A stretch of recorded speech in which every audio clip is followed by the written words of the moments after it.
Well, in college, I was one of those that went from lost to saved, okay? I went through a dramatic trauma. I had parents, I had all kinds of challenge, a lot of alcoholism in my family, divorce, just everything, the mess. And in that brokenness, God reintroduced me to the Word. And I had read it a bit in high school and kind of put it up on a shelf. And so in that context, when I came to the Lord, I began by telling the Lord I was miserable, I wanted to be happy. I said, if you will make me happy, I'll do whatever you want me to. I'll go to Africa and be a missionary. There's two words I can think of. I'll go to Africa and be a missionary.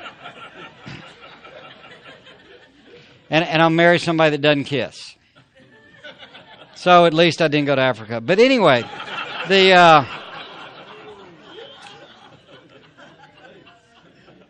she knows that's not true. She's awesome. The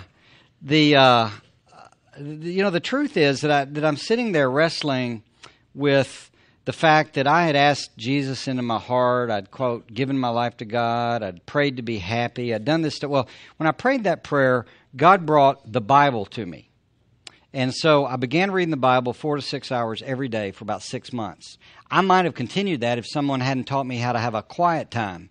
And I got 4 hours down to about 20 minutes. And then legalistically missing it to feel guilty and go through the cycle. But the fact was that I was sitting there studying the Word intensely, trying to understand it, and I kept coming across this phrase, and it said that Jesus died for me. Well, I was meeting with a guy that was kind of discipling me, and I said to him, I said, Gorman, I said, what does this mean? It says, He died for me. He said, tell me. And I said, I remember so well. I said, he said, that's it exactly. I remember speaking gibberish, and he said, you got it. Sometime later, there's a point that I began to realize, or it dawned on me one morning, that I actually should have been on the cross. And Jesus went for me, right?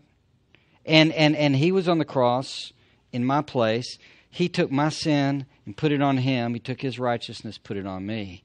And everything changed. Now, maybe I was saved before, maybe not. I don't know. I asked Jesus in my heart 1,000 times. I don't know.